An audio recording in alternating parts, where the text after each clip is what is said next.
Hi, Heather. Good afternoon. How are you? Good afternoon. I'm good. I'm happy to be here po and I'm excited to learn from you. Yes, I'm also excited to talk to you. Before you are going to ask the question sa akin, can you please quickly introduce yourself? Like, what do you do? So I recently started po as a virtual assistant this Feb lang. And prior to that, I have more than 4 years, going 5 years BPO experience. Bali yun po yung first job ko until a friend of ours told me na they have an opening. So that's how I got introduced to the VA world. Actually, that friend of ours, his work is social media management. And then I got curious what it's all about. So I did a little bit of research. And then sa YouTube po, I found your video, yung how to start. And then you differentiated nga po yung difference ng social media manager sa social media marketing, I think. Tapos yun na, I got really curious until parang I dug deeper po yung research. Tapos yun po yung parang pursue. Yeah, that's nice. So that's the reason why pala na nag-join ka din sa group natin, right? Yes po, yeah. So as of now, what is your work talaga? Virtual assistants, more on recruiting.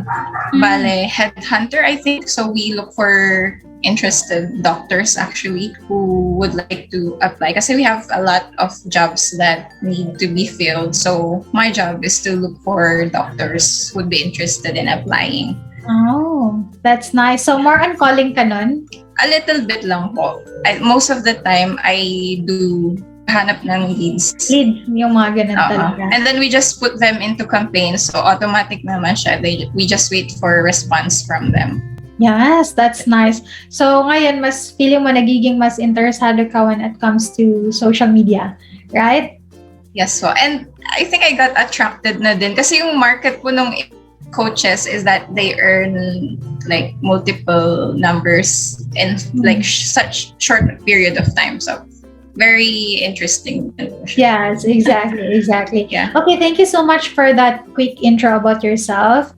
Actually, gusto ko talaga siya ask so that I can also position myself kung ano yung mga pieces of advice or tips na ibibigay ko sa'yo sa mga i-ask mo sa akin. I will just try my best to answer your questions. And please know that yung mga sasabihin ko, it may be different sa ibang coaches din because I will just always speak based sa mga experience ko, sa naging journey ko, and yung mga lesson learned ko sa mga past mistakes ko, sa mga previous clients ko, di ba? So, yeah. Actually, I started my own kasi yung advice niyo po dun sa isang video is to like create a separate account. Start pa lang naman, so parang I have like 6 posts.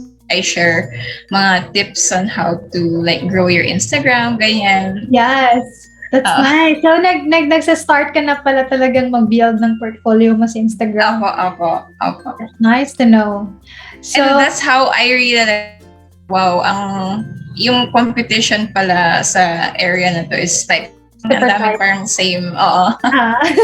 Let's move on na sa first question so that I can see kung paano kita ma-help doon. So, can you please ask the first question? So, what contents to focus on for service-based versus product-based na businesses? Siguro hindi comparing yung gagawin natin. It's more on kung ano yung parang mas magkatulad yung mga content na ibibigay natin. Pwede kang mag-focus more on to get more sales featuring the before and after. I will give an example. Yung client mo is the owner of the salon. Tapos, maraming clients doon na pupunta, right? So, magpipicture ka ng before na buhok nila. Tapos, after the treatment, pipicture ka din. Tapos parang i-compare mo yung before and after. That's a good idea for the service-based also. Kung product-based siya, example din sa buhok na naman tayo ulit. Kung hindi pa gumamit ng product, magpapa-picture sila or you will ask your client to, send a picture before mo ginamit yung product and then after that, picture ka din ulit to see kung ano yung naging result ng pag-use mo ng product namin, yung ganun. So, the before and after would be a good way to promote the service and the products para mas makita nila kung ano yung difference between the two. And then, the other thing na pwedeng i-content, mag-give ka ng value kung ano yung benefit na makukuha nila sa service or sa product ng binibenta nyo. For example, a coach, yung client, ano yung may tutulong ng coach sa customer niya?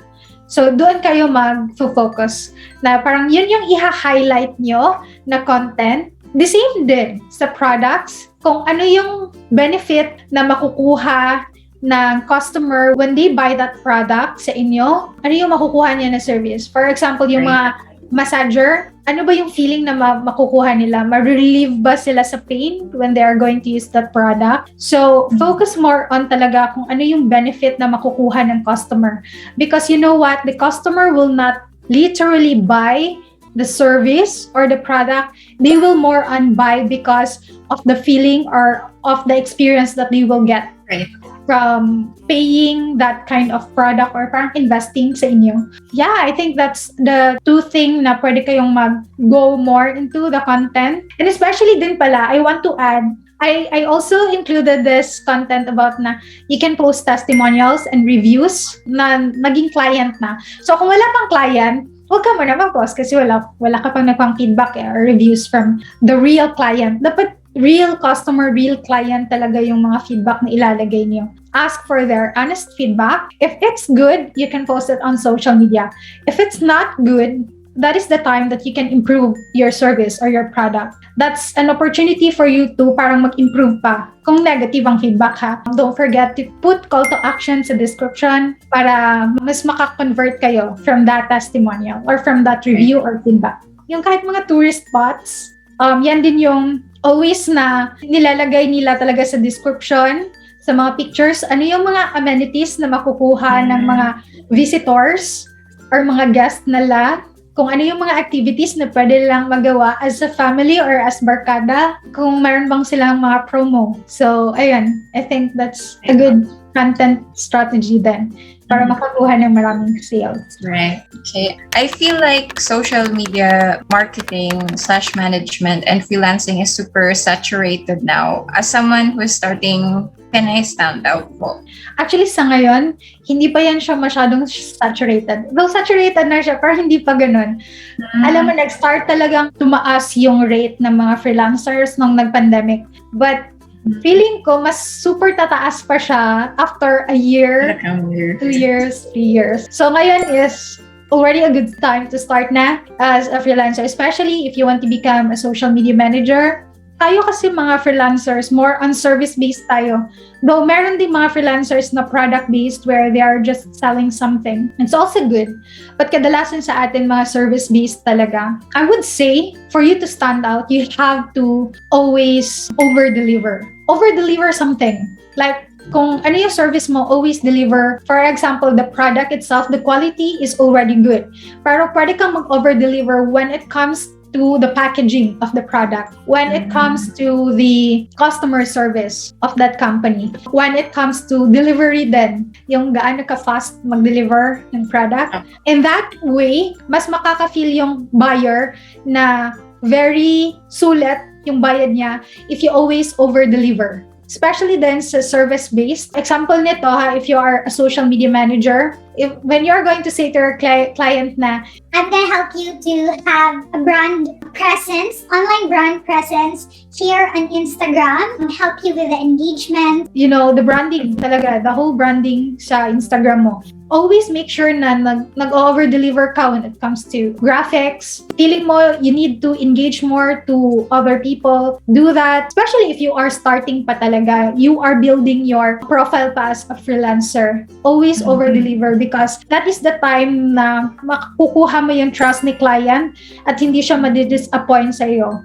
And the more na masatisfy mo yung feeling ng client, the more na they will not want na ma-let go ka nila because they can see the value na binibigay mo sa client mo. As what I have mentioned earlier, na yung mga clients is hina-hire ka kasi gusto nila na maka-help ka sa business nila. If you are over-delivering all the tasks, for sure talaga na maraming benefits na mabibigay ka sa client mo.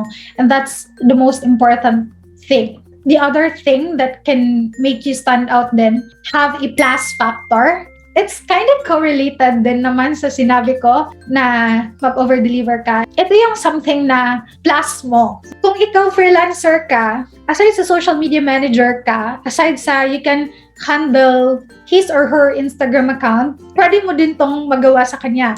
Like, nag-edit ka din ng videos. You have to have that kind of plus factor then. And matters talaga. Like, for example, hindi lang siya sa service-based, kahit din sa product-based. That plus factor is really something na makakapag-stick out ng customer na always talaga mag-buy. For example, you are going to buy something every time na may ipapadala sila sa iyo, kahit may parang cute letter from the owner na parang very customized na para sa inyo, that is a plus factor. Diba? Mas mafe-feel mo na, binigyan talaga ako ng letter. Meron pang letter from the client. Something na you are doing something na out of the price na, it's good. For a social media manager, having another skills that would help you as a social media manager is a good thing. Parang plus points yun siya sa client. So, I hope that's helpful. Next question. May maisa-suggest po ba kayong free website post or landing page where I can put my services? I'm not sure if you already know this, but yung website is different from landing page. Ang website kasi, hindi lang siya focus more on one goal. Marami siyang offer. When it comes to navigation, marami kang pwedeng i-click. Pwede kang mag-click ng About Me, pwede kang mag-click ng services, pwede kang mag-click ng Contact Me button, yung mga ganun. While the landing page, one page lang siya, na-focus lang talaga siya sa one conversion or one goal. So for example, that landing page is focused lang for you to sell a product. Wala siyang masyadong button na pwede mong i-click na About Me, Portfolio, something ganon. Only one goal lang. Yan yung magkaibahan ng website at saka landing page. So, to answer your question, kung ano yung mas maganda, siguro I would answer kung anong mas maganda if you are starting pa lang or aspiring pa lang as a social media manager. Ano ba yung mas maganda? Magkaroon ka talaga ng website or the landing page lang?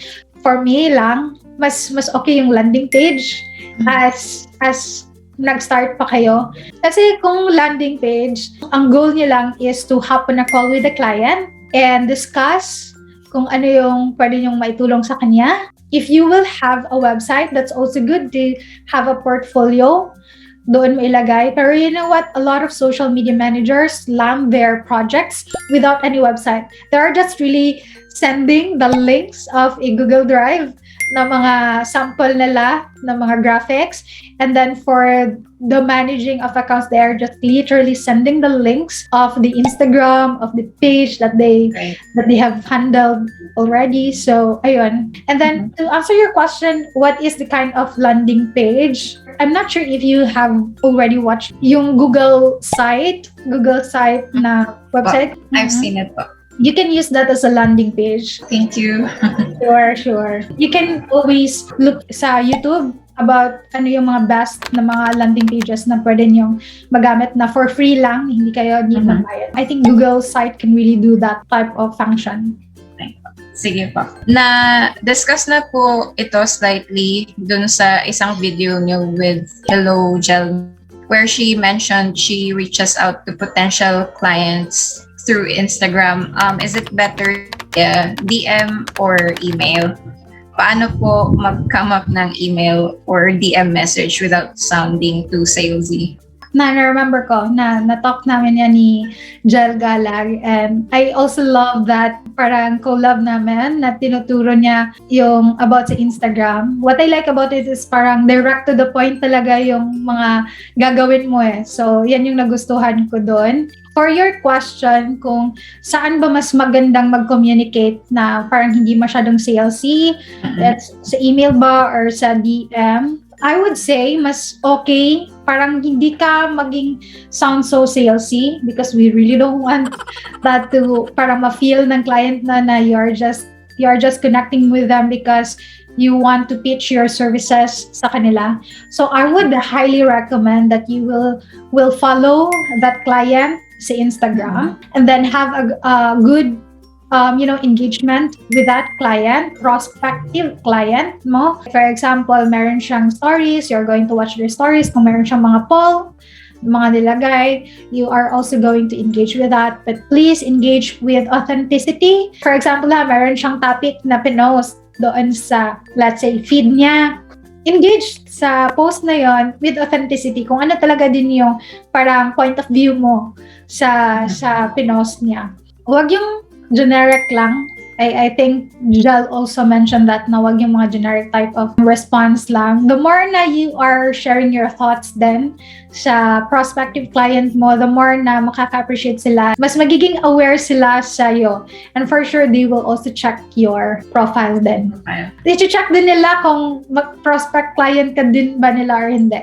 So, every time na nagre-reply sila sa comment, DM, for sure, when you are going to hit them sa DM nila or i-direct message mo sila, it would not be that so creepy na. Kasi kilala ka na nila sa comments pa lang. So, ayan, sa mga poll pa lang, nakikita na nila yung name mo. Yeah, I think that's the best way para hindi masyadong creepy yung pag-message sa kanila. Para hindi ka masyadong salesy, you know what? Just give value. Like, for example, you know what? You know what? You know what? I really like the graphics that you posted recently.